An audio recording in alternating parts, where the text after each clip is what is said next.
County Jail Oversight Board. Could we all rise for the Pledge of Allegiance? I pledge allegiance to the flag of the United States of America and to the republic for which it stands, one nation, under God, indivisible, with liberty and justice for all.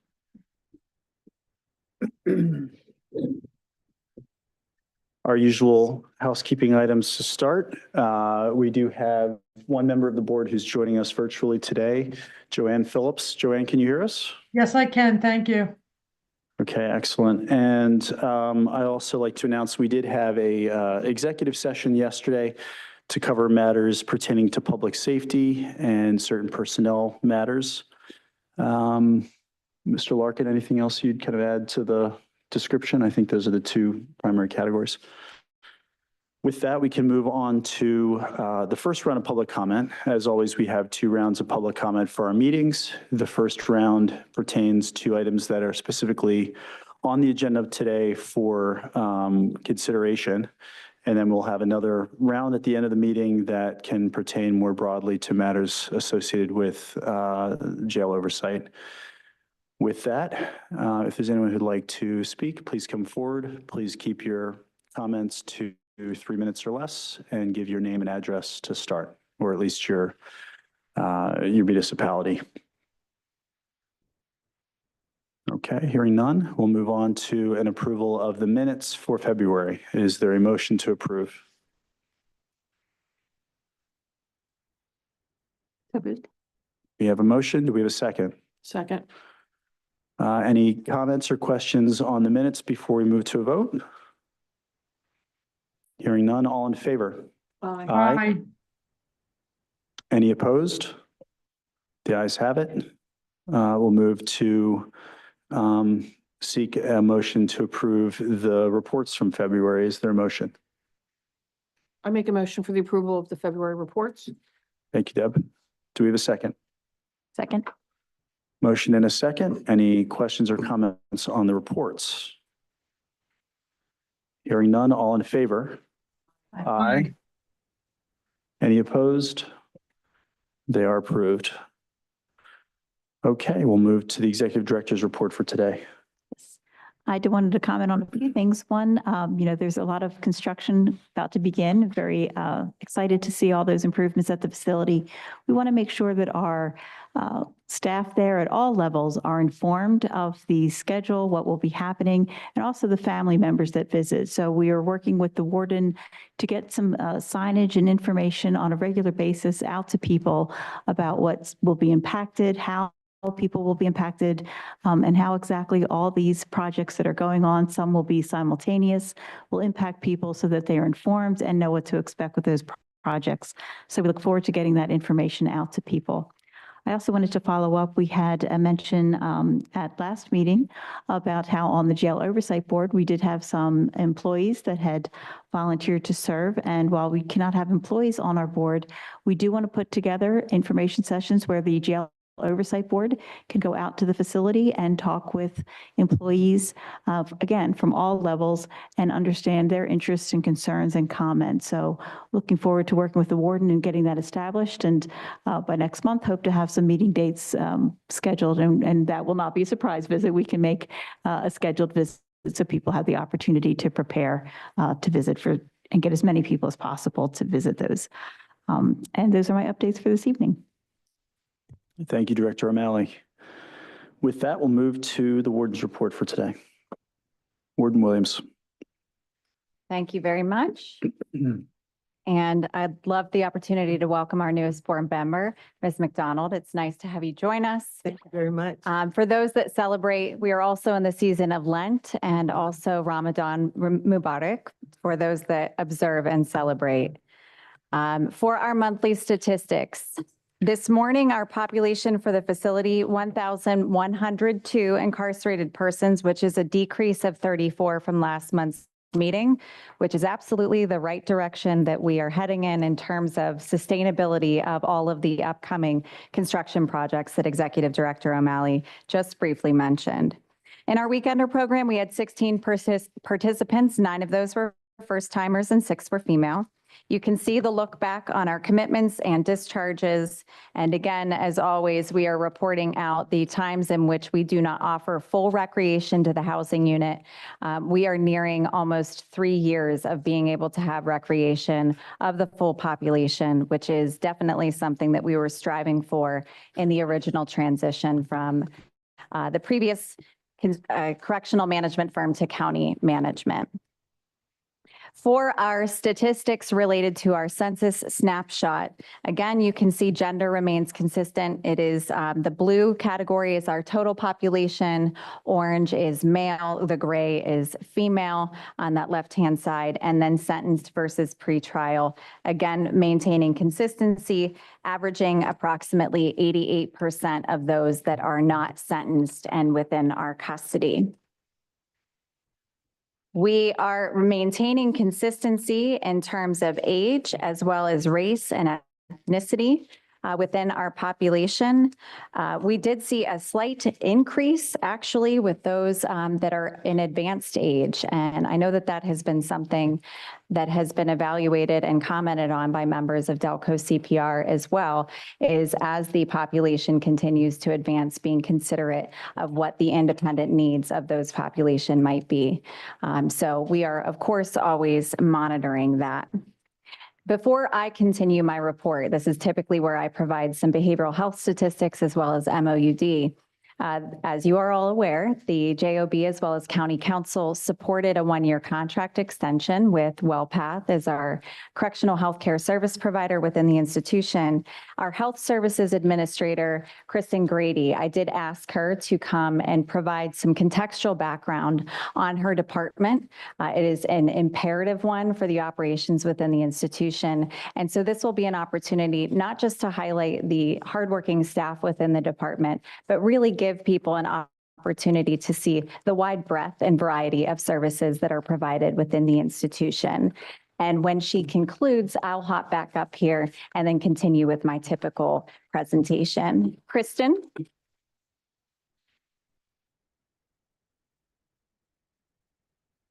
Good evening, everybody. I am the Health Services Administrator, Kristen. I've met a lot of you guys before. I've been at the facility for 15 years. And I've been in this role for 10 of those years. So I am an RN by trade, and I've got my RN at Delaware County Community College and my bachelor's at Westchester University. So local over here. So let's see, a quick snippet of like the day-to-day operations for our facility is what I'll cover first. And then we have a health report that we're able to pull. So I pulled some of the ones that I thought that would be best to kind of review, just to give everybody a quick idea of what the population is like as far as their health services are. So our daily operations for the medical unit include the care of 50 patients. We have an infirmary that has 7 beds in it, and then a sheltered housing unit on the other side of medical that has 49 beds. The infirmary houses our sickest patients, patients that need round-the-clock nursing care or mental health services around the clock. And our sheltered housing unit, with the one with 49 beds, is for patients that are a little less sick, but they still need medical services at their fingertips, basically. So if they're not healthy enough to be in general population, we would house them in the sheltered housing unit until they are healthy enough to move out. We have nursing staff that houses or that takes care of the infirmary level, and then a separate nurse that takes care of the sheltered housing unit. We do pill call for the entire facility every day, 24 hours a day. We have nurses there that do pill call. So that is 2 nurses for 12 hours during the day and 2 nurses for 12 hours at night. They take the medication carts out and they give medications out to the population on the housing units. Each new commit that comes into the facility is screened by a nurse practitioner or an RN if there's not a nurse practitioner down in intake. And they're housed down there 24 hours a day, seeing new patients, and they get a full H&P, a full intake screening, just making sure that they're not sick, they don't have COVID or any other communicable diseases when they first come in the door. The reason we house a provider down in intake for working down there is the purpose of getting them the continuity of care. So if the patient comes in on medication, we can verify those medications, and then we can continue them on the medication right from intake. That's if we can verify the medications. That's always our goal. We offer dental services 5 days a week, Monday through Friday. We have a dentist there and a dental assistant. We also have X-ray and ultrasound services. So X-rays in the facility twice a week and ultrasound is in the facility once a week. They do have the capability to do stat X-ray and stat ultrasound. So if we need somebody done stat, we do try to bring them in there. If we don't need any further testing, that we would send them out for. We have lab services that are done 5 days a week, Monday through Friday. We don't do stat labs. We just do regular routine labs. That includes CLIA services. So it includes urine drug screens, blood sugar testing, regular urine testing, and all of the other quick tests that we can do inside the facility. We can do those 24 hours a day, but lab draws we can only do Monday through Friday. We also have an agreement with the state where we do STD testing. So we are the biggest, or always have been the biggest provider of STD services in the county. Now we have the health department, so that might be changing, but that's why we have an agreement with the state to get everybody STD tested when they come in. We have a sick call process. So if you haven't been in the facility, the way sick call works is if you're not incarcerated and you are sick, you call your doctor's office, you schedule an appointment. In the facility, if you're sick, you write out a sick call slip and it is triaged immediately by a nurse. And then the nurse decides if it's urgent or emergent, and if not, it's routine, and then it's scheduled for the sick call nurse. And then you would see the sick call nurse, and if you need to be referred to the provider, then you would be referred at that time. We also do outside consult scheduling. So anybody that's referred to, say, a cardiologist, then we have somebody that schedules them to go out to see the cardiologist, and we would transport them out for those visits as needed. We do EKG services. So anybody that comes in, if they have a history of hypertension or they're diabetic, they're automatically ordered an EKG. It gives us a baseline of what their status is. And so then if we get something on the EKG, we refer them as needed. We have a full mental health team that does mental health services. So that includes, underneath of it, it says psychiatry. So we have mental health services and psychiatry services. So these guys are able to see a mental health provider. Sorry. Thanks. They're able to see a mental health professional if they just need to talk to somebody or they need therapy. Those kind of things are handled by mental health. If they are in need of medication, then they would be referred to psychiatry services. We offer observation services. So if we have a patient that is, say, new to the facility and they're detoxing and we want to observe them closely and have them right where the nurses are and they can observe them until they're out of like a crisis state, we have stretcher observations. So we offer that service. If there is a patient that is outside of our scope of practice and we feel like there's more testing or more things that need to be done for them outside of what we're able to offer inside the facility, we can send them to the outside hospitals. So we handle all those outside hospitals, case management for that, working with the hospital for any further treatment that they need or what they need when they come back to our site. Body sheets and segregation reviews. So any patient that's in any type of accident or altercation, we handle a review for them. We look them over. We do vital signs. We make sure they're stable. We document any injuries that they have. And then we also do a segregation if they're being cleared for segregation, or we clear them for segregation if they're able to go into segregation. The nursing staff is also responsible for segregation rounds. So patients that are housed in segregation need to be seen every day by nursing staff and every week by mental health staff. So nursing does daily rounds, mental health does weekly rounds. We offer chronic care services. So any patient that comes in that is a diabetic or hypertension, any chronic care, pregnant, anything like that, then they are seen regularly by the physician, labs done, all of the follow-ups that they need. The same standard that they would get outside in the community, they get inside of the facility. We offer MAT services. So I'm sure the warden has talked about this, how we've expanded over the last couple years. So that's become a full program now. And so we have mental health staff part of that program, nursing and physicians and providers that offer these MAT services. We induct patients and we continue patients on the program. We have telehealth services for patients. Like for instance, we have some psychiatry services that are offered telehealth and some HIV services that are offered telehealth. It's just physicians that we can get via the computer versus them being on site. We also have the opportunity to have Zenova, which is like an emergency room doctor that's available to us at any moment. So if we're going to send somebody out to the hospital and we're unsure if they really need to go, we can call Zenova. It's a telehealth service. They'll review the chart. They'll see the patient via telehealth with the nurse, and they can decide if this is something that needs to be escalated to the outside hospital. We also have a discharge planning service. So anybody that comes in that needs discharge planning, specifically mental health and MAT services is what she focuses on. And she offers them discharge services to get them set up with the community. So when they leave, they have an appointment set up or the resources to know where to go when they leave the facility. We also do weights and vital signs. So if a patient comes in and they have a weight that's under their BMI, that it should, like a healthy BMI or over, we'll do weight management with them and we will monitor their weights and then put them on special diets as needed. We do the diet assessments. So we look at what kind of diets they need. Does it need to be continued lab work that might show that they need a different kind of diet, that kind of thing. Worker clearances. So every patient that wants a job in the facility needs to apply for a worker clearance. And then we see them, we do a full assessment on them, make sure they don't have any lice or scabies or anything that would be communicative. And we clear them for working or any other ortho issues that would stop them from working in certain positions.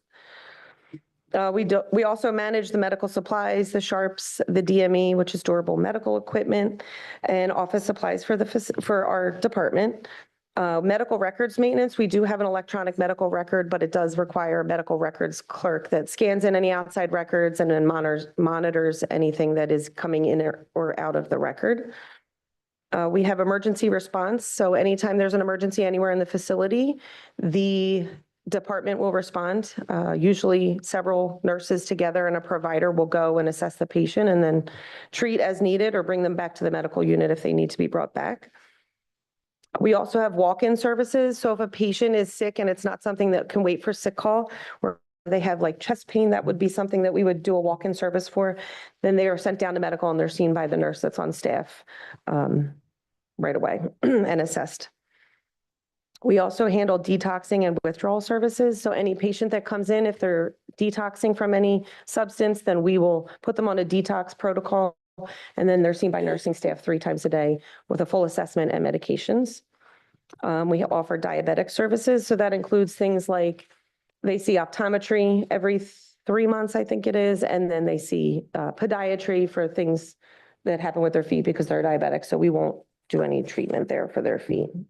So that's a quick snippet of everything that we do on a day-to-day basis in our facility. And then I pulled some slides just to give you guys kind of an idea of how the population is. So we'll talk a little bit about how sick our population is or how it's gotten over the last couple years and how our treatment is in comparison to other sites and to the non-incarcerated population. So the average population age for our facility has increased 3% year over year. Recidivism per 1,000 bookings has increased by 31% year over year. And patients per 1,000 with mental health problems is up by 18%. And patients per 1,000 with chronic care problems is up by 25%. So it kind of gives you an idea that each year the population that's coming in is either more sick mental health wise or chronic illness wise. This is just a quick breakdown of our biggest cost right now. So our biggest pharmaceutical cost is analgesics, which is basically our MAT program. So buprenorphine, Sublocade, methadone, all of those costs fall under this yellow, that top yellow line. And it just kind of gives you an idea of what the cost is for running the MAT program. Right now, we have about 200 patients in that program. We have more that are interested and we are inducting. So that will continue to grow. Opiates have changed $36,989 year over year, and it is the highest of any group in the East Coast for WellPath. It's a 32% increase, which we're not surprised by because we have grown this program a lot over the last year. And the cost per patient was $240, and now it is up to $416 per patient. 18% of the pharmacy spend occurs in the first 7 days of an incarceration. And this compares to 11% of ADP of our peer contracts. So when they compare to peer contracts for WellPath, they compare to facilities that are east of the Mississippi River and all that are 1,000 to 5,000 ADP. So it's like similar populations.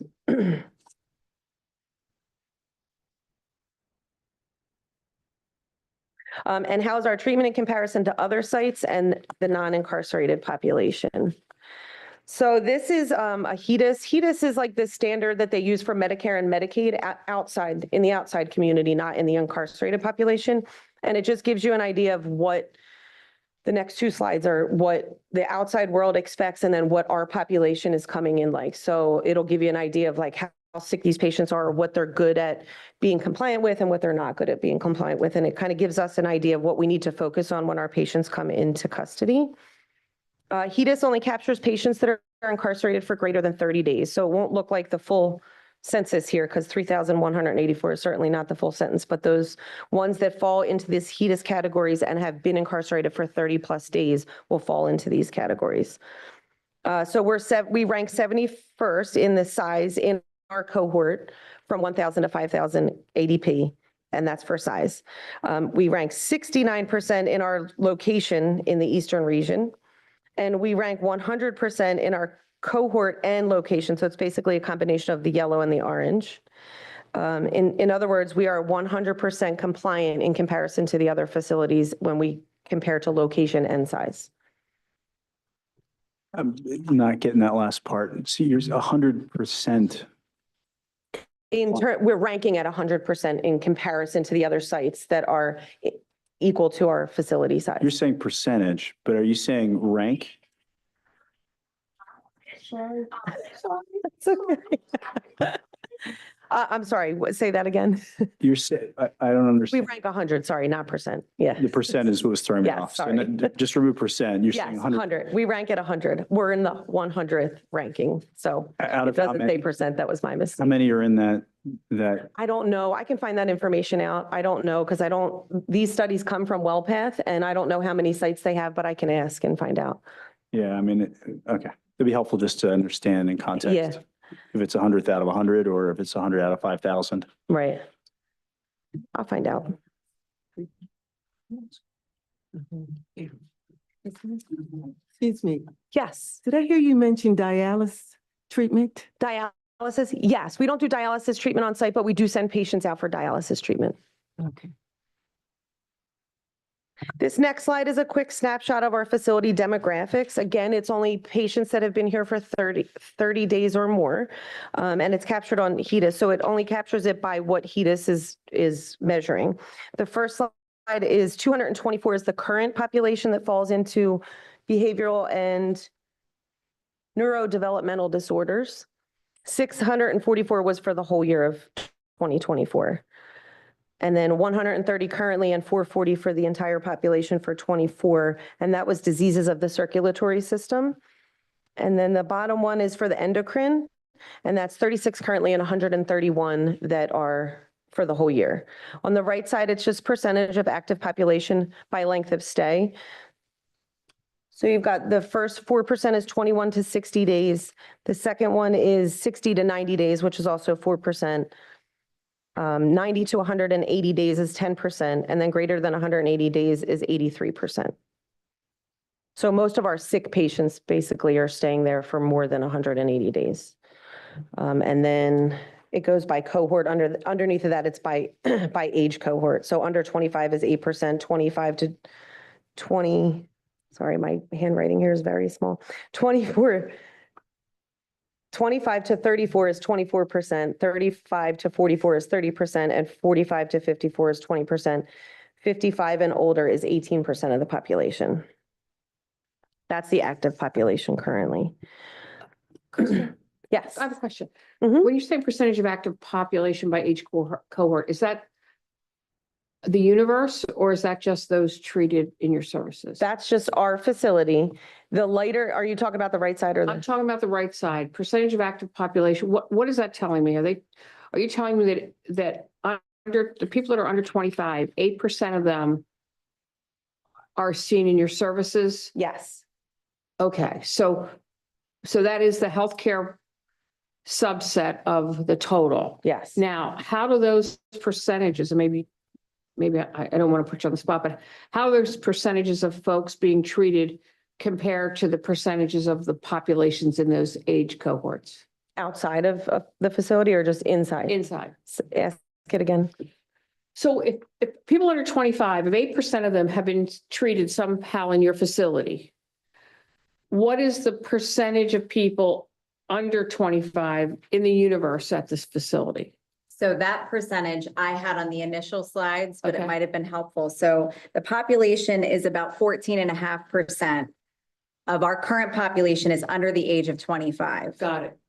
And so that is the lowest represented population because they're conceivably healthier Healthier. individuals. Got it. Thank you. Thanks. Okay. Next slide. So this is the HEDIS measurement. So this is in comparison, how does our population compare to the outside population? This is what Medicare and Medicaid use to measure their markers of what is the benchmark for what they are going to meet. So really what we do with this information is know what our population is not good at or what they're really good at. And you can see the benchmark is at the red line. So we do meet with our population, a lot of these standards, and then some of our population comes in and they're not meeting that standard at all. In the second row, the middle row in the second box, you'll see that it's statin therapy. So we're under that, which means our population comes in and they are not therapeutic with their statins. So those are things that we can focus on. If we want our population to be meeting the Medicare and Medicaid standard in the outside community, these are the things that we focus on.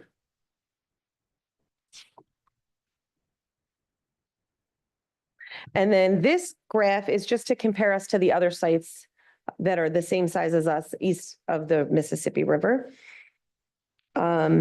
It's any facility from 1,000 to 5,000 individuals in it. The blue dots are George W. Hill and gray is our peer group. So in other words, we're doing better in every category except for hemoglobin A1C control and hemoglobin, actually both of them are hemoglobin A1C control. So this basically gives us an idea of we're doing great across the board, but what we need to focus on with our population is that their A1Cs are out of control and a lot of our patients do come in with an uncontrolled A1C. And so our focus is to start focusing them on how to bring their A1Cs down. So it just gives us an opportunity of where we can grow, even though we far exceed most of the other facilities. That just gives us an idea of where we can focus as a facility.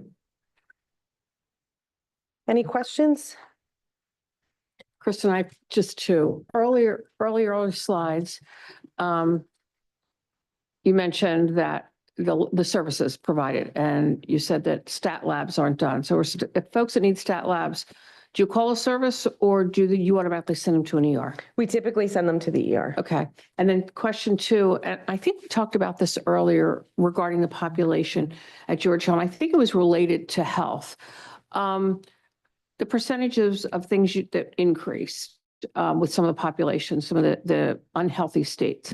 Do we know how that compares to the county in general and the rate change now that we have a health department? And I know I asked this a long time ago, probably like a year or more ago. And I didn't know how representative of the health status of the inmates compared to the health status in the same age bracket, same gender in our county. And I know I shouldn't direct that question that way, so I was kind of directing it this way. But I don't know who knows it. Or maybe we don't know it yet because we're too new with our health department, you know? So I had preemptively, assuming you might ask a question like that, had a conversation with Laura Warner, who is the director of the health department in Delaware County. And they're starting to gather data, but it is not comprehensive. We're very fortunate that we have a comprehensive electronic health record. We have diagnosis codes and we own it. So we're able to access all this information. It would take a lot of additional work to partner with the many different service providers within Delaware County to establish, but I think that they've started some surveys and we've done some initial discussions as it relates to communicable diseases, so where the health department has been doing screening and assessment, we have better valuations of data. I do think it's an important question. And I know I've said this before, if you look at an incarceration setting, it is an exacerbation of the needs that are not being met in the community because it is typically a marginalized, underserved population that has barriers and access to care issues. And those can be very predictive sometimes of recidivism rates, overall stability health. And so I think when WellPath and Kristen specifically started driving some of these conversations, we thought this is interesting information. And if we don't have it at the health department level, we have it at the jail level. And that might be worth discussing or sharing at this time. Thank you. I had a question. On the analogy part of the report, will we be able to get a copy of that? Yeah, I can send those slides. Yeah, I'll send those slides to And, the and the board. only reason I ask, when we talk about comparison to medical, I guess, help for our residents at the prison, I'm just curious of how you got some of that information. For instance, I know about a lot of the county prisons that they have a pretty decent health department. And I would like to see that report because I would like to see where we're doing well at, where we're not doing well at, how can we help, how can we be better? Why are we doing better than some other counties? You know, how we can share information to make sure that the services, is rendered for the people that are incarcerated. So I would love to see the report. I would love to know, like, how did you get the information from the other prisons to compare it with, from the authenticity perspective, to make sure that we're on point to be better for the people that are in Delaware County Prison. So thank you. So I want to just offer a point of clarity in case it wasn't communicated effectively, because what you just said is very important. This is within WellPath contracts. So this is comparing to other WellPath facilities or where they're the provider. So that's how we can examine the data. It's not comparative to other maybe county correctional agencies within the Commonwealth of Pennsylvania because they all have different service providers and they're under different contracts, and we don't, for good reason, with HIPAA, share that information. The other challenge is that when you are looking at comparators, it's important to compare accurately, which is why WellPath chose a certain, I know we said ADP, for those that don't know what that stands for, it's average daily population. But not all county correctional agencies have 24/7 medical staff. And so that is not a requirement. It is a best practice, and an agency our size that is NCCHC accredited is required to have those things. And so it does get I don't want to say dicey, but it's difficult to automatically compare county to county because the size or the resource level or the requirements might be different. Appreciate that answer, and I'm really appreciative that you actually told us what ADP mean, right? Because when I'm looking at ADP and I'm like, are they using a cohort through ADP? Because ADP is the biggest payroll system in the world now, right? So I was thinking about, I'm like, wow, are they offering a service through them to get this information? So I really appreciate that. But when it comes to comparison, of course, it's the thief of joy. I'm not saying it in a way to make it look like, aha. I'm saying in a way that I would love to know where that information is coming from and how they're using it. When you actually told us that WellPath uses a system internally of their system, right? Then that changes how my question could be even structured or how we actually get the information. So I appreciate that. Yeah. Can I just Sorry. add one thing to that too? WellPath offers a whole health report. I'd be here for like an hour presenting it, and I'm not the expert to present that. But this is just a couple of the slides from that report. And so we can send you the full report, and it would be pretty extensive, and you would learn even a lot more about the population itself and the percentages of sickness and all. Thank you. Before you jump in, I was going to say, WellPath, we did have an independent meeting with, this is a very new component, and to my awareness and to their awareness as well, they're the only county or correctional healthcare company that's even starting to do these population health review studies. And so they are seeking feedback. So when we share the full report, I think that this would be a great opportunity for the Jail Oversight Board to maybe inform our contracted service provider of what those benchmarks are that we are looking at, what we may be interested in seeing, how we want them to tell the story or present the information to us so that they have an opportunity to evaluate and respond, so that it's not just numbers, it becomes useful, workable information. Thank you. Just a clarifying question on the population that you show. You talked about sort of the population range that's being compared to. Is it only county corrections facilities or is it also state? It's Only county, okay. Yeah, they won't, even though WellPath actually runs PADOC. Yeah. It's a different region. They don't compare because it's not apples to apples. So we're only compared to 1,000 to 5,000 ADP in other county correctional Okay. facilities. Good. Yeah, because I would think that there'd be some pretty substantial differences in population for the churn that you have for a county facility. Any other? questions for me? I had one other, and it really kind of dovetails on the question around the, particular challenges where we find the population more challenged. Obviously, we live in a resource-constrained world, and within healthcare, it's been certainly challenging from a hiring perspective. That also applies certainly to corrections, and you deal with the overlap of those two. And this isn't really just a question around human resources, but also any other resources necessary to provide what's necessary. Where are there particular facets of the WellPath providing where you find yourself to be particularly challenged? Where might be areas that we can, perhaps be conscious of, where there's kind of more efforts necessary to really meet the needs of the population that you're seeing?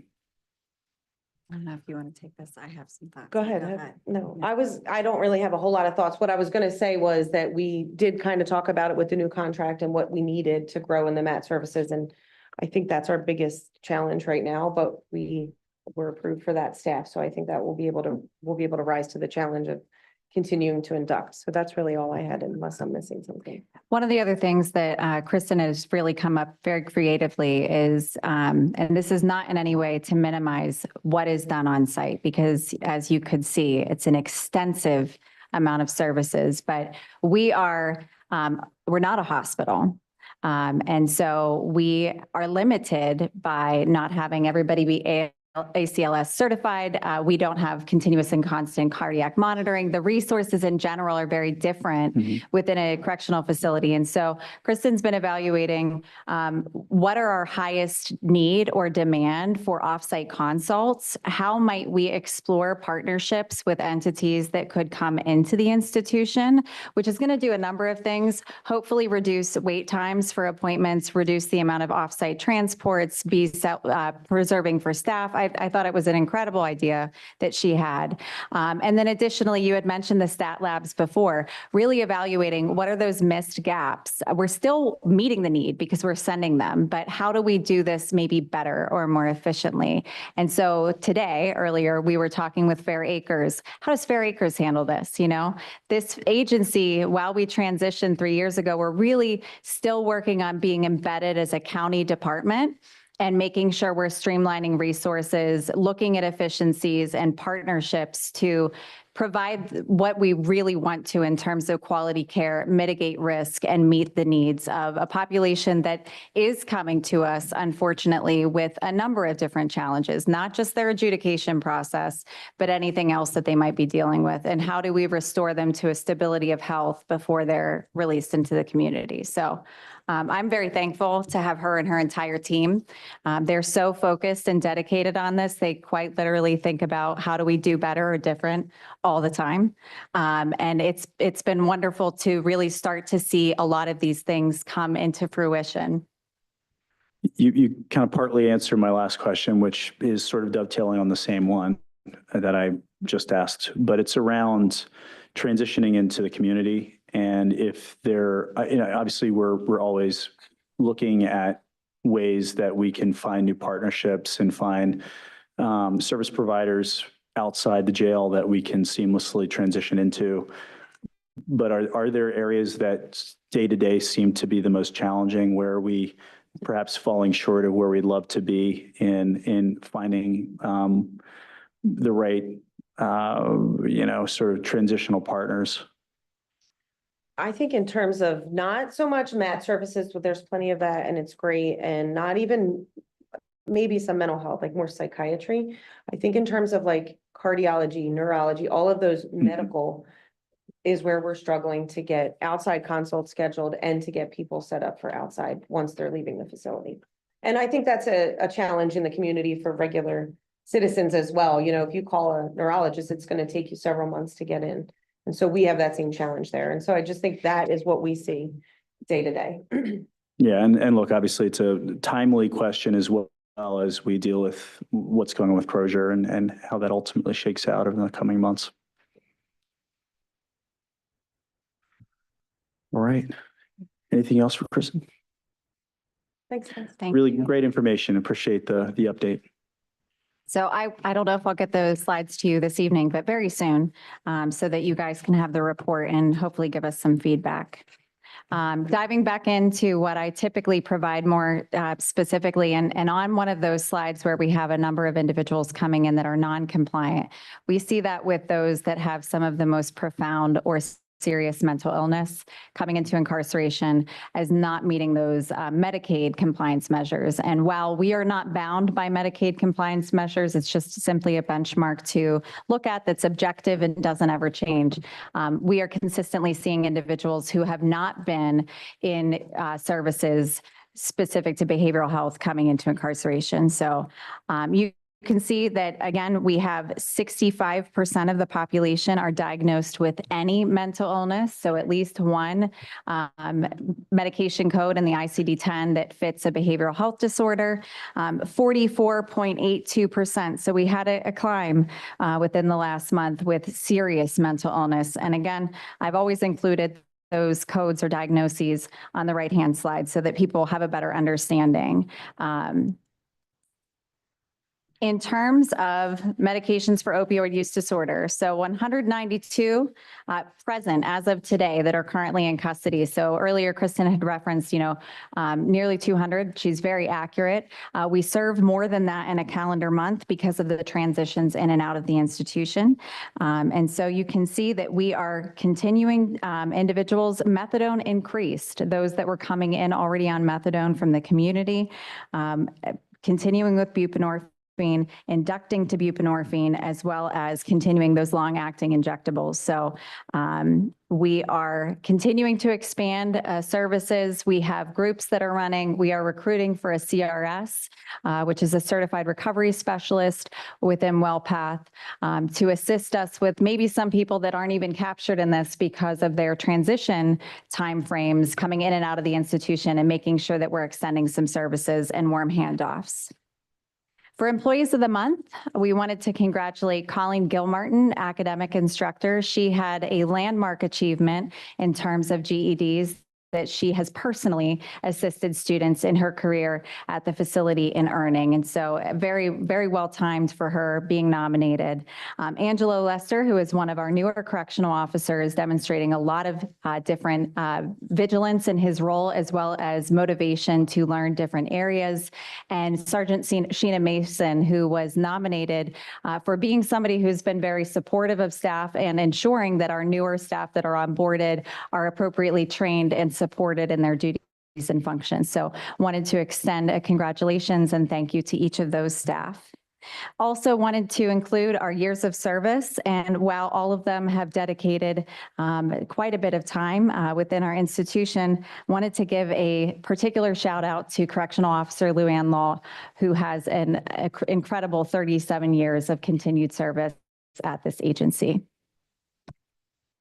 Last month on February 14th, we had Honorable Judge Rachel Berry administer the oath to our correctional officers. On the far left-hand side, that's Lieutenant Coleman, who had been recently promoted, completed his training, and then was sworn in as a lieutenant with the new correctional officers.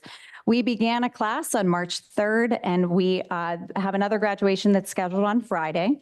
And we're recruiting for our next class to begin on March 31st.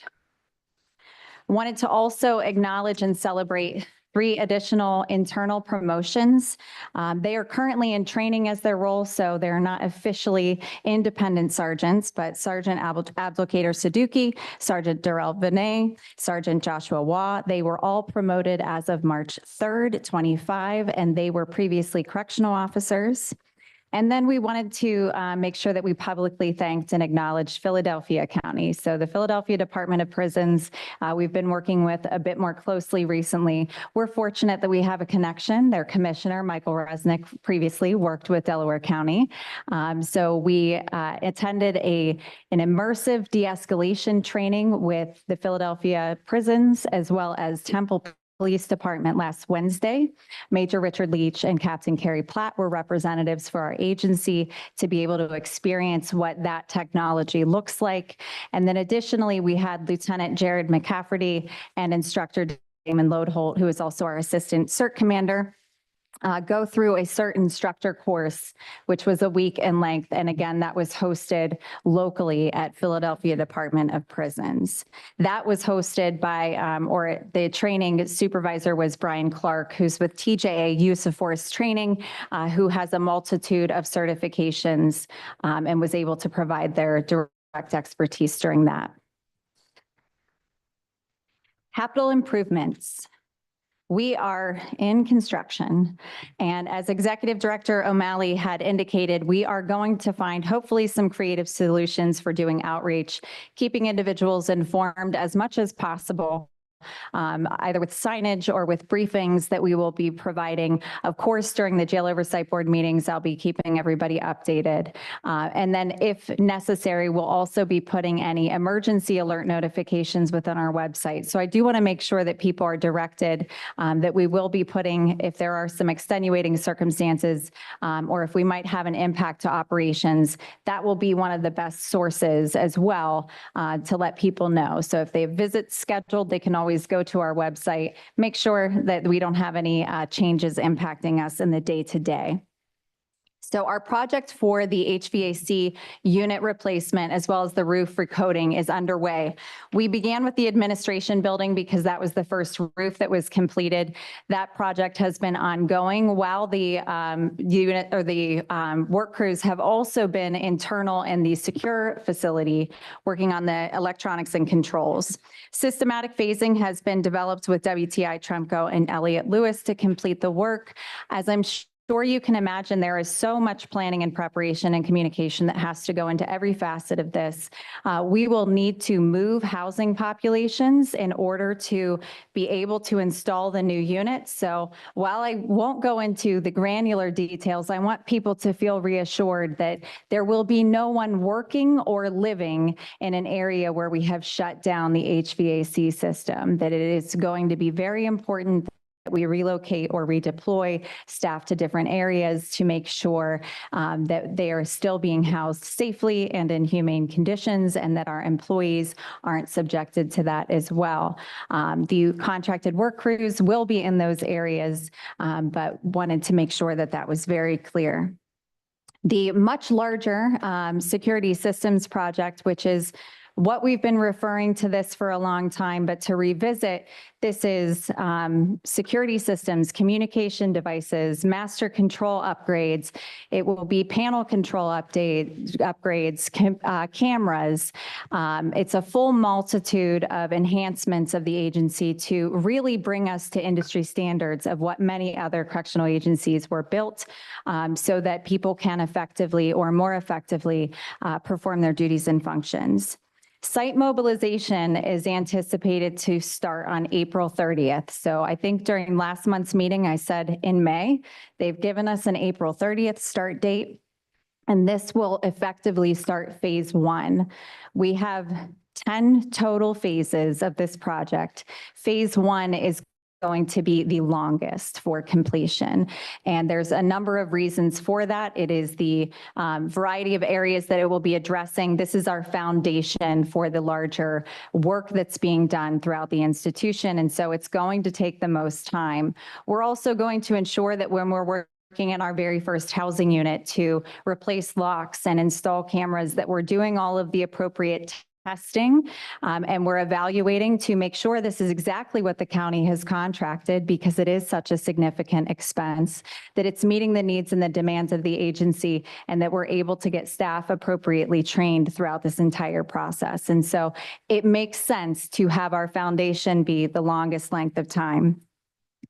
This is tentatively identified as a completion for phase 1 on December 26th of 2025. So right before the new year is over and right around the holiday time. Remaining phases, and I mentioned that there would be 9 additional ones, are anticipated to be completed in increments of 2 months with strategic implementation of services. And by this point, we will have a better understanding of what the impacts to operations are going to be. Our goal and objective, of course, is to meet every single mission and demand that is on the correctional agency, with our primary being safety and security within the institution.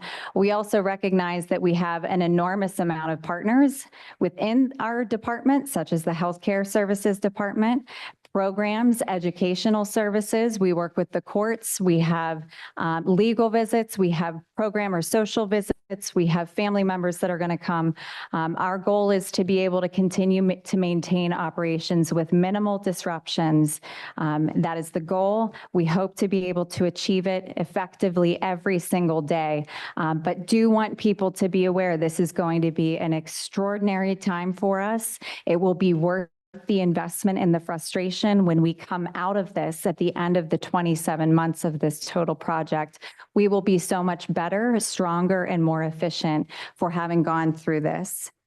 We're also going to be increasing staffing resources, and so there's a financial component to this as well, and we've had some beginning discussions with members of the union leadership regarding temporary bid assignments and additional posts that might be required in order to safely get our institution through these time periods. And so those conversations will continue with those individuals, and we will make sure that we're dedicating those resources. We've also, and I know Sheriff's not here this evening, but the Sheriff's Department is going to be a key stakeholder in these continued discussions, as well as the courts, and the constables will, of course, be talking with pretrial services, making sure that there's no impact to the court-ordered assessments that need to occur. So many conversations still to come as we are going to be embarking on this journey. Well, before you leave this page, to, I guess, just underline some of what you said, Warden. Obviously, this is a challenging time for the institution, and the amount of coordination that's going to happen to make sure that we ensure security and safety and, everything associated with it. But it's also really exciting. Obviously, the HVAC systems has been an ongoing source of complaints by residents and those who work there. And for us to be in a position where, for the bulk of this summer, it seems as if we ought to be in a good place with having the HVAC systems upgraded. And then as we get into what, again, we're calling security, but it's far more than that, the multi-year project. This is really exciting to have this getting going. We are really looking forward to it. I'm sure they will not be without frustration, but as we know, because we've been talking about for years, not addressing these projects is not an option. The costs have been exorbitant because we have to make repairs whenever they occur. But there's been delays because part availability for, systems that are well beyond life are very difficult to come by. So I think when we really start seeing these come to fruition, we're going to think, how did we ever really do this? And I think that will be hopefully a period of reflection where we can say, we've really been pretty resilient as an agency, particularly the staff, to get through.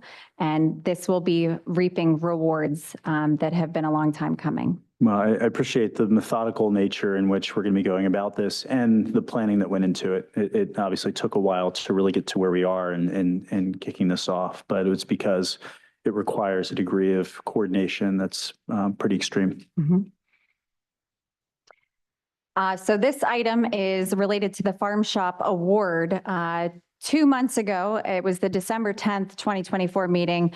we had presented this as one of the identified needs. And this was actually dating back to a facility needs assessment that was completed by KCBA Architects long before I was appointed to my position as one of those elements on the campus that needed to be addressed.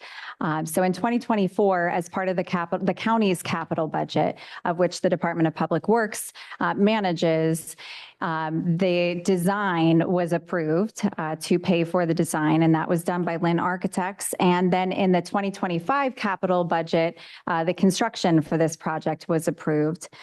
So design documentation was completed on December 5th. We requested this at the December 10th meeting. It was thereafter approved for advertisement for bid at the county council level.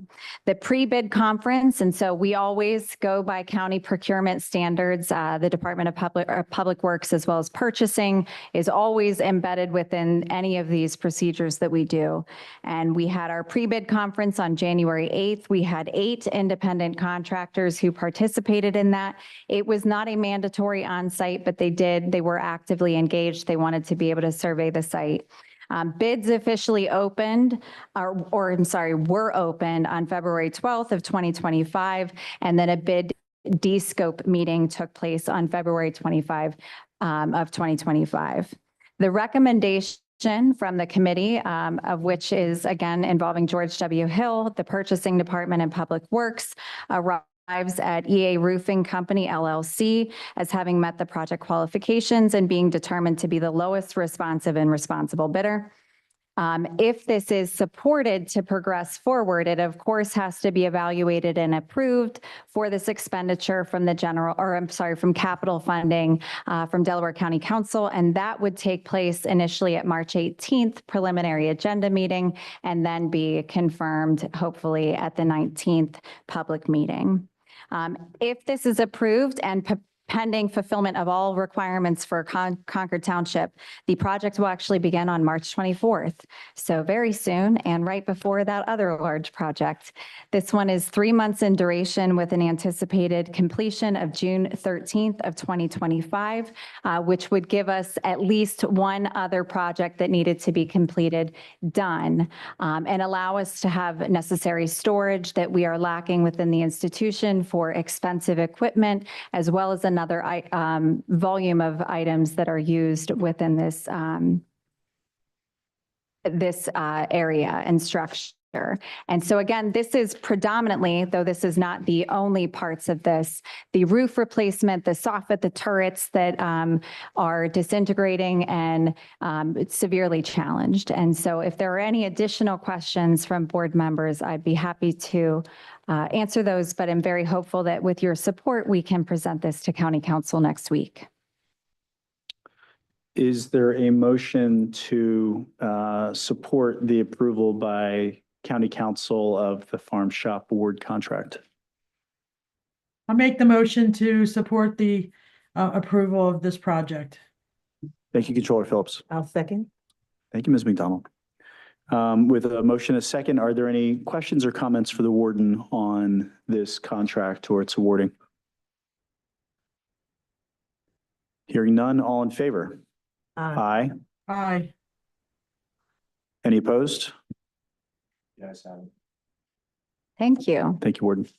And to wrap up my final slide, the cost recovery items, this is what we typically provide. And I wanted to demonstrate on this that we did apply the $25 a month stipend to the population. And so you can now see that that will be reflected on all future slides as that is being awarded for the agency. And just in case there were specific questions, there were 923 individuals who were in custody that had been there for at least 15 days when the deposit was applied. The next scheduled deposit is for tomorrow. And so we will see that routinely done each month. Warden, so am I reading that right, that you had a full month of the stipend being, February was a full month? So we had voted at the meeting that we would pick a day and time when the deposit would occur. So on the 12th of February, we actually had missed a few people, so we corrected that. But on the 12th of February, we put the $25 into every incarcerated person's account that was eligible for it. Okay, and so is it a monthly deposit? Yes, so once a month, if those persons are still here Yep. tomorrow, they're going to get their next 25. Okay, so what that's saying then is, I'm reading it top to bottom. Even with the stipend for the month of February, there was a net increase to the inmate welfare fund. Yes. Wow, okay. Is that expected to, is there any reason why that would be different in months going forward? No, unless we had our population balloon, but no, I wouldn't anticipate that. So we'll monitor this, and I know that this was something that the board had said we would want to revisit. So we'll be reporting on this every month, and then of course at your will could be revisited if it needs to be adjusted at any time. I have a question, if Mhm. I could. So if, say I'm leaving the prison on Wednesday and I got a deposit on Tuesday, will that money go with me or would it stay at the prison and be refunded back? It would not go with you if you did not spend it. Okay, so are the incarcerated persons aware of the policy of, or do we tell them anything? So do a person know that if they're in there and they supposed to receive $25 and they happen to leave, would they know that they won't receive the money? Or is there any kind of notification about that? I'm just curious. We had made notification that the deposit was happening, but I have not tested the theory as to whether or not they have that full and complete understanding. And so I think we can revisit that, and that'll be something we talk about in block rep this month to make Okay. sure. All right, I'll be there. Okay. God willing. Excuse me, can you explain the purpose of the stipend and are they working there or what is it money that they receive by doing a job there or what's the purpose in the process? Well, I want to answer one thing. We do have incarcerated individuals who are employed within the facility, and they are paid out of a very separate fund. And so that is work that is covered. We have those hours in almost like a payroll system, and they are paid for that each week. They're eligible to receive that on their account. This was done, and I don't want to speak on behalf of the board because this was something the board had considered doing as a means to support the population, recognizing that there are some limits with the inmate welfare fund as to what that money can actually be applied for. We have a very healthy balance, and we want to find creative solutions to be able to support the population. While we have had some expenditures, nothing that has impacted it so significantly. This is a way that the population can make a determination of, do I want to utilize this for communication? Do I want to utilize this for entertainment because I'm bored, so I want to put it on my tablet? Or do I want to utilize this for commissary so that I can have some additional amenities that I might not otherwise have? Not everybody who comes to the institution has family members who are able to financially support them. And while we have policies that do support individuals who are classified as being indigent, that may not be enough. And so this, I think, was a creative solution that was developed by board members and proposed, and we just enacted that. To put a little color on that, Ms. McDonald. So we have, as you can see on the slide, we've got a $4.4 million budget in the inmate welfare fund. The warden described it as there being some limitations on how we can spend it. I'd say there are actually significant limitations. We have over the years spent a lot of time talking about what some possible ways are to put this money that is to the benefit of the inmates, right? It's coming in through sources that are described there, the commissary commissions, they go toward it. That's the biggest one. But now that it's a fairly sizable balance, it also generates interest income, which also is going toward increasing it. So what can we do to put that to the use for the betterment of the inmates? We've talked over the years about things such as, I think we talked about improved mattresses. That was deemed through legal to not really be qualified because it's an expenditure on infrastructure and therefore not something that's allowed. So it's fairly narrow. And this idea to, as the warden really well put it, subsidize the use of the tablets towards something that most inmates can find useful. This was the idea, was to really kind of Also put that cable, on. right? Do they have cable? They don't have cable. No, we have on the housing units, there is a TV, but they don't have any. That's different in state correctional institutions. We did, in this institution, have TVs that were available for purchase. Those are no longer something that we offer. The tablets do have streaming available and some free components, but the majority of the entertainment, the population was saying it costs. And so can you help support that? It But- certainly does. So does it, Mhm. in terms of telephone calls, do they have to pay, what's the rate for the telephone calls? The FCC ruling recently changed that. And so on January 1 of 2025, because our average daily population is over, I think it's 1,100, it might be 1,000. It's 1,100. I just wanted to verify. We reduced 11 cents a minute to 6 cents a minute. So it is more economical, but there is still a charge for phone calls. Do they have a time restraint for how long they can talk? No, other than they need to lock in when we have count times or when they're instructed to go back into their cell. But the tablets also work as phones. So as long as they have money on their account, they can be on the phone, Okay. except for it's after 10 p.m., 10 p.m. 10 p.m. And also for those who are working, what do they make per hour? We have an entire pay scale. So some of the more laborious jobs are paid at a higher rate, or those that have associated risks, that they may be working with tools or around, I'll say like the medical runner, somebody that's working around individuals who are sick, they may be compensated at a higher rate. So it was in 2023 that we had the Jail Oversight Board actually support a pay increase for all of those positions, but I don't know all of them off the top of my Do you head. know the range? There is a full range. And if you'd like, Ms. McDonald, since you're new, I had previously sent that to the JOB. I can resend that to JOB members. I appreciate that. Of course. And I think the model that we have here on the subsidy is not set in stone. I think we want to see how this kind of operates, how much is it's going toward, and if there are any tweaks to the model that are best for the residents. All right. As always, I'm not going anywhere. So if there are additional questions for me, I'll hop back up, but I will turn over the presentation to Deputy Warden Daley Fally. Thank you. Thank you, Warden. Thank you. Thank you, Warden. Good evening, board members, people online and in public.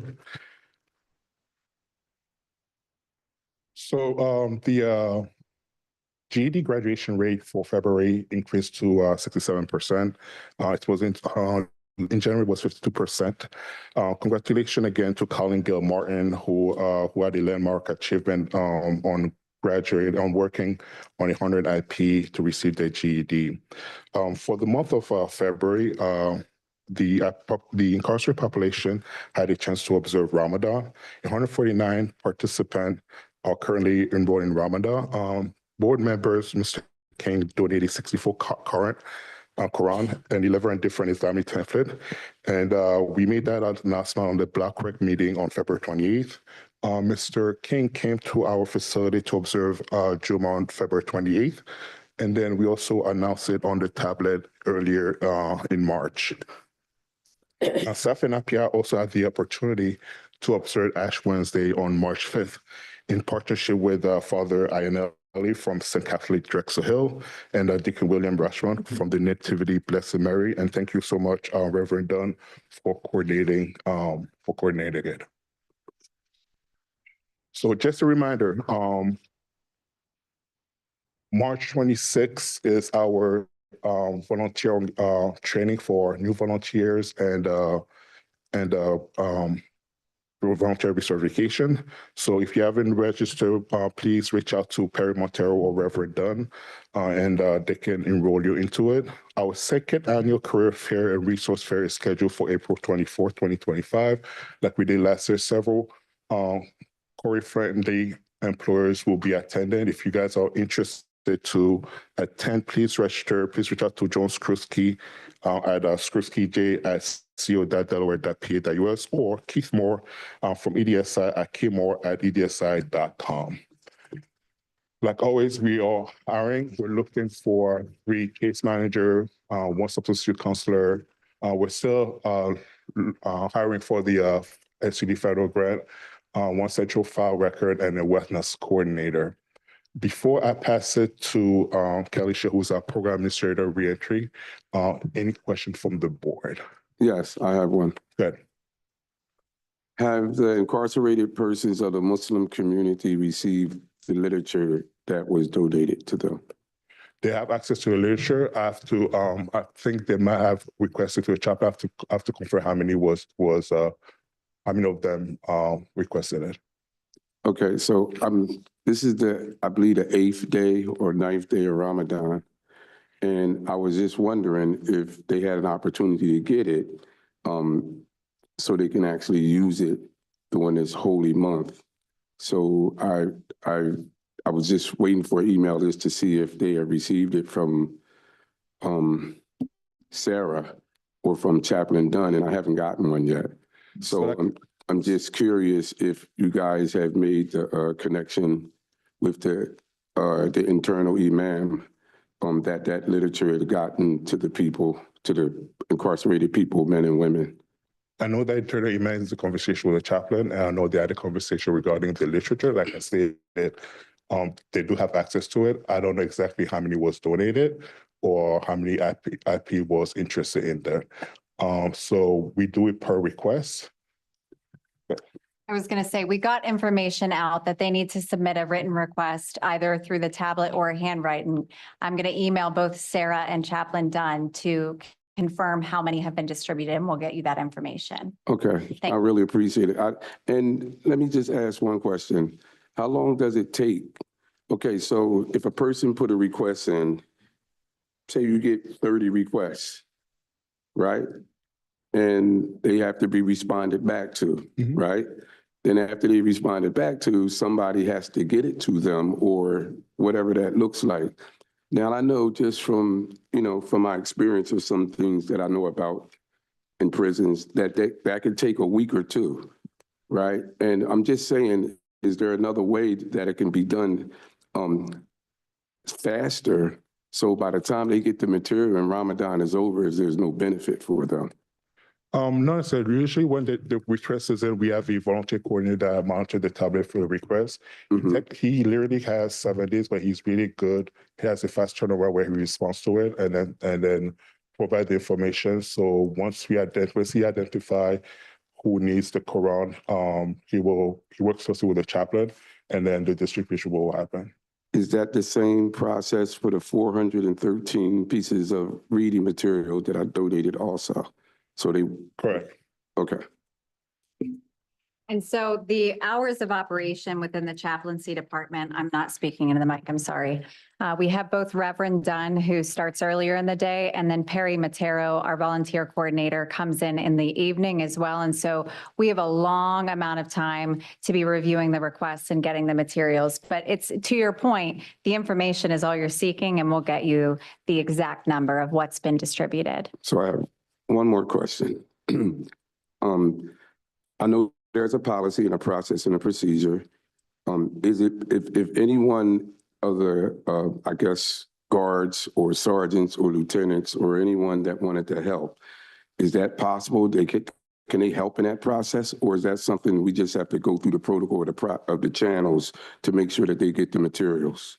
We want to be able to have record of who's requested and that it was fulfilled, but there's no prohibition to who could help distribute that. And oftentimes, Kelly, in her role as the program and reentry administrator, she's done a lot of distribution of materials, or Dana Keith, who's our law librarian. So there would be, if we get a massive amount and I'm sorry we didn't follow up in advance to this meeting, Mhm. then we will find staff to assist to get that out as quickly as possible. And I'm just only asking just to try to find out a solution. I'm a solution-oriented guy, to see that it could get done a little faster, or for them, if other people can participate to help. That is volunteering that wants to help, right? Because I've gotten calls from people that work there that would want to help, and I told them to get in touch with Chaplain Dunn or Deputy Falley, to see if that's possible. I don't want to get in the way of the protocol of how the process works in prison, because I understand it clearly.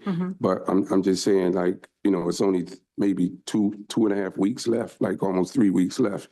And I try to make it my effort to get the material to you guys way before Ramadan, because I knew there was a process and a protocol for them to receive it. Those are all my questions. Okay, thank you. Any other questions? Thank you. Thank you, Deputy Warden Pelley. Program Administrator.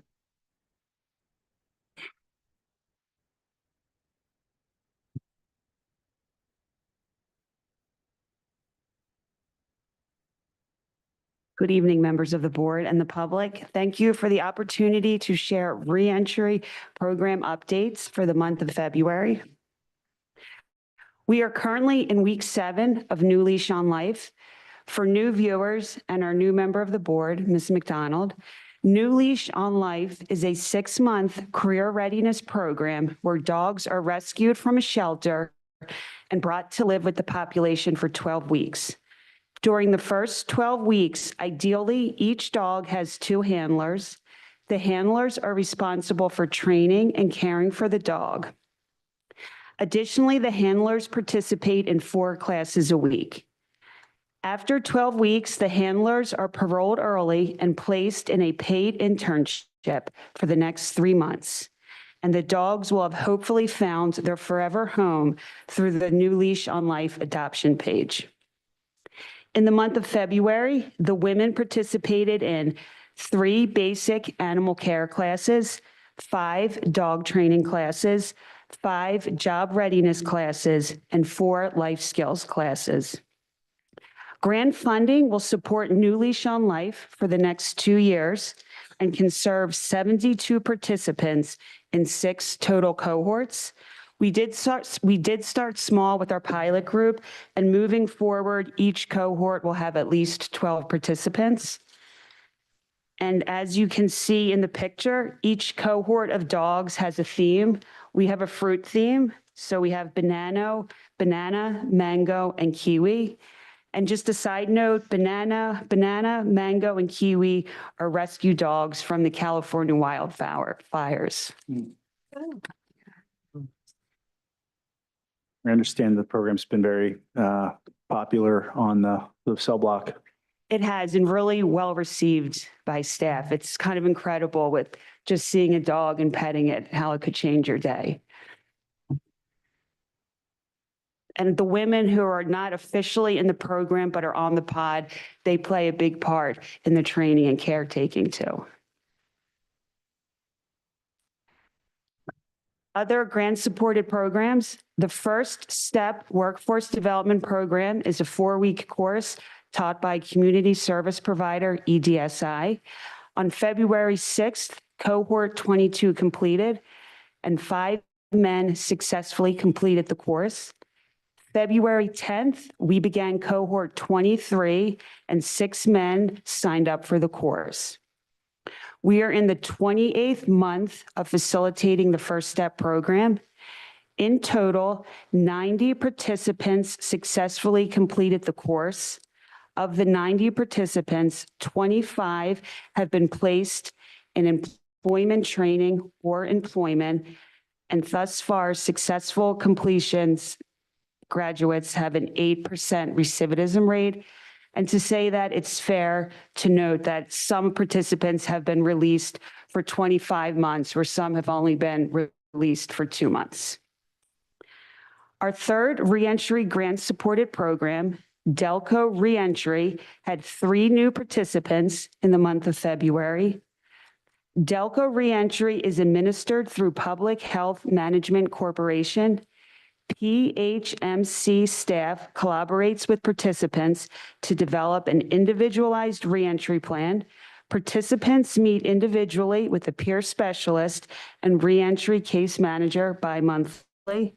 Service continues 6 months post-release, and enrollment is open to any Delaware County resident regardless of charge.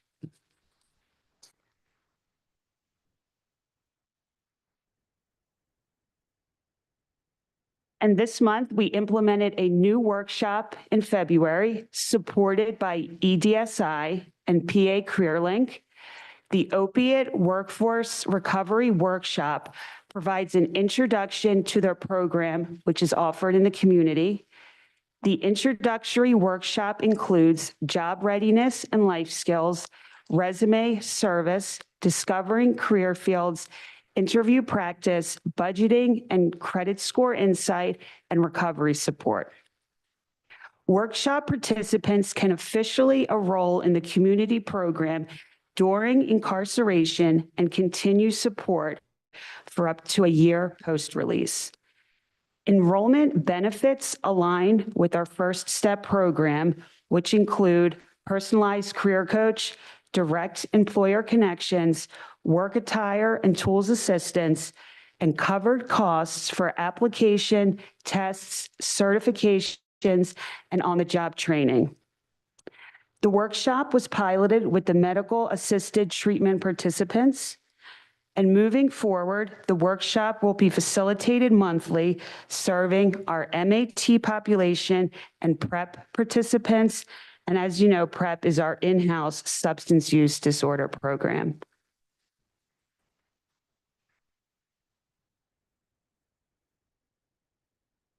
Lastly, other reentry program updates for the month of February. The Delaware County Veterans Department engaged with 3 incarcerated veterans. Thresholds decision-making course had 13 participants. Our in-house reentry case manager collaborated with 18 sentenced individuals, providing post-release support. On-site probation and parole drug and alcohol liaisons released 65 individuals to inpatient treatment. Maternity Care Coalition offered support to 2 women. Child, Family, and Focus organization continues to facilitate weekly programming to our youthful offenders. And electronic learning via the tablet had a total of 723 learning resources completed. Devo and CyberWorks educational platforms are free on the tablet and available to users post-release, which remains at no cost. Thank you. Can I answer any questions? Yes, I have a question. Sure. And I don't want to ask a lot of it right now because I know I can just email or call you. Delco Reentry. Okay. How long have we been working with them, and who is like the person that runs this? Well, I am the contact person at the jail. Okay. The service is also offered Keep going. is also offered through probation and parole, and Danielle Hibbert would be the contact for Danielle? that. Oh, my friend Danielle. Yeah. So, well, I can actually call her or email Danielle. I just wanted the description of the program because I didn't know how long we were partnering with them with this program, or even if it exists, right? Because when we talk about Delco Reentry, I'm in the reentry real heavy, and I honestly have to say that I didn't know that we were even partner with them. Is this a new partnership, or has it been? So Kelly has reported on this, but I think we've reported under a couple of different names. Usually it's referred to as PHMC, which is the Public Health Management Corporation. Yes. This was an initiative that was actually grant funded and sought through the CJAB, the Criminal Justice Advisory Board. And it was driven largely by probation. It's a completely volunteer program. It is not diversionary in any way. Judges can't sentence individuals to this, and it is for discharge support program services. It's a 2-year program. Mhm. And so because all of these things are typically coordinated, Kelly was very gracious to also be the point person for this program. I will say that we don't have a large amount of engagement. And that is partly because our population is so transient.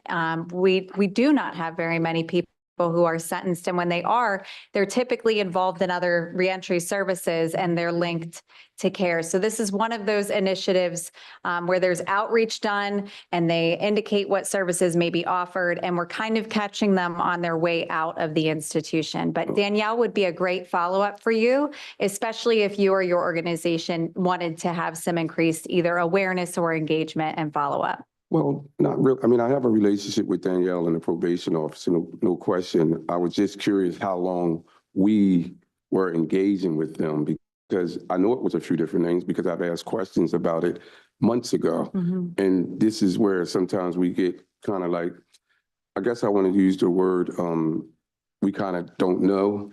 When people ask questions about reentry and stuff like that, with me being on this board and the work that we do, not even talking about that in the outside world, I just want to be able to respond in an appropriate and authentic way to make sure that I actually know about those things that are happening. I'm gonna be honest with you.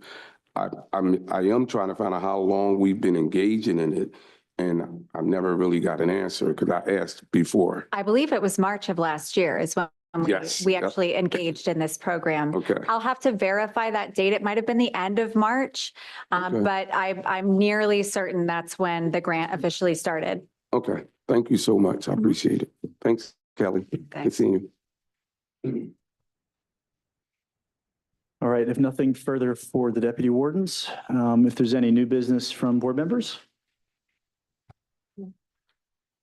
Not, we'll move on to public comment for our last round of public comment for today.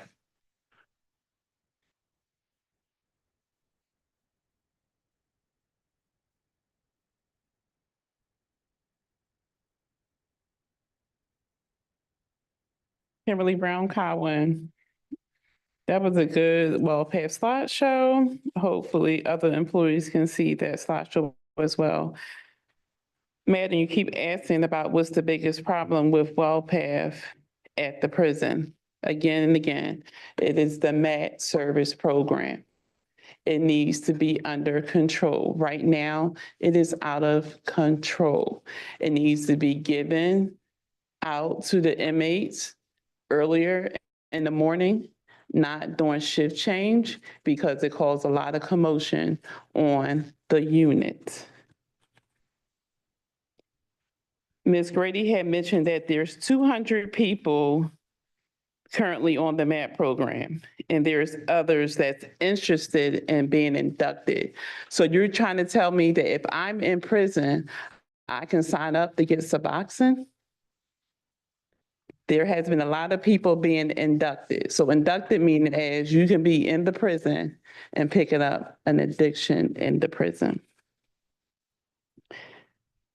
When they did comparison with WellPath to other WellPaths in the correctional system, George W. Hill is the only one that does the MAT services differently. Brian Corson came to George W. Hill today and explained his services at MVP.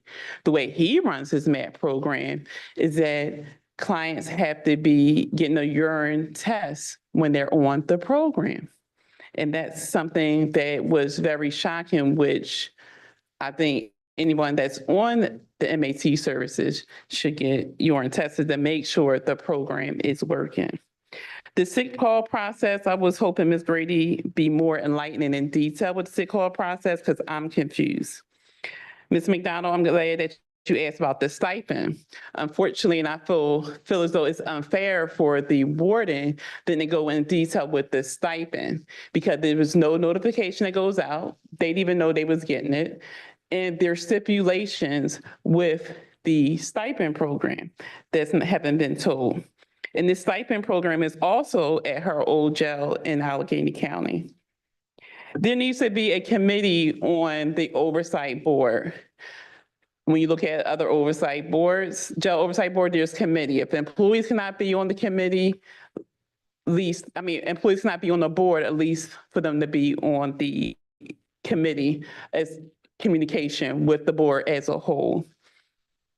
The Ramadan situation is very unorganized. The inmates are looking for their books. And there need to be more tablets for the inmates because there's no communication. The request takes forever. Any other public comment for today? If not, we'll move to board member comments. Your Honor. A couple weeks ago, I went to a state judges conference and we had a. Sorry, Judge, can you turn your mic on? I don't think it's on. Your Honor, can you turn on your mic? Yes. You hear me now? Yes. Thank you. By Professor Challengen of Villanova and Professor Hyatt of Drexel.